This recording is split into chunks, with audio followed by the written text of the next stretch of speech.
Hello everybody. যারা আপনারা এবার তারপরেও কিছু প্লেয়ার বলবে না বাংলাদেশের প্লেয়াররা খুব ভালো।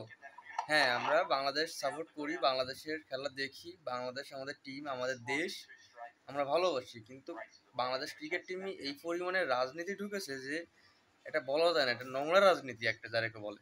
মানে যে সকল প্লেয়াররা ফর্মে নাই সেই সকল প্লেয়ারদের খেলানো হচ্ছে কেন ভাই?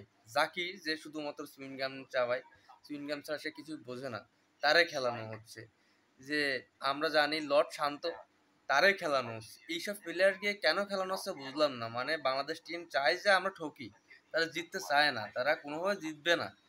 এইটাই যদি ও বলে থাকে তাহলে আমরা আগে থেকে খেলার সময় নষ্ট করে খেলা দেখতাম না, খেলা দেখার কোনো মানে নাই। এ দেখেন আজকে এই অস্ট্রেলিয়ার নারী ক্রিকেট টিম এত দারুণ খেলতেছে, জাস্ট চোখ চোখ জোড়ানো। স্টে ওয়ার্ম উইথ ও হোয়াট একটা ক্যাচ ধরছে, কে পড়লো? তারপরে অস্ট্রেলিয়াকে দিতে যাবে, যেহেতু 68 বলে 66 লাগবে, দিতে যাবে।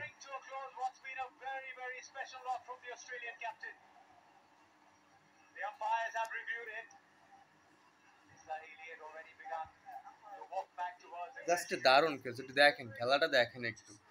এরই বলে মূলত ক্রিকেট খেলা। যে আমরা নারী ক্রিকেট টিম খেলা দেখি না অনেকেই, যে পুরুষ ক্রিকেট টিমরা অনেক খুব ভালো খেলে, কিন্তু বাংলাদেশের যে খেলার অবস্থা, যে হাল, আমার মনে হয় না যে বাংলাদেশ ছেলে ক্রিকেট টিমে যদি নারী ক্রিকেট টিমের সঙ্গে খেলে তাও পারবে বলে আমার মনে হয় না। যে নারী ক্রিকেটের একটা প্লেয়ার একা 142 রান করতে পারে, আর সেখানে বাংলাদেশের সকল প্লেয়ার মিলেও 142 রান করতে পারে না, এরকম একটা অবস্থা। চিন্তা করেন একটু একবার আপনারা।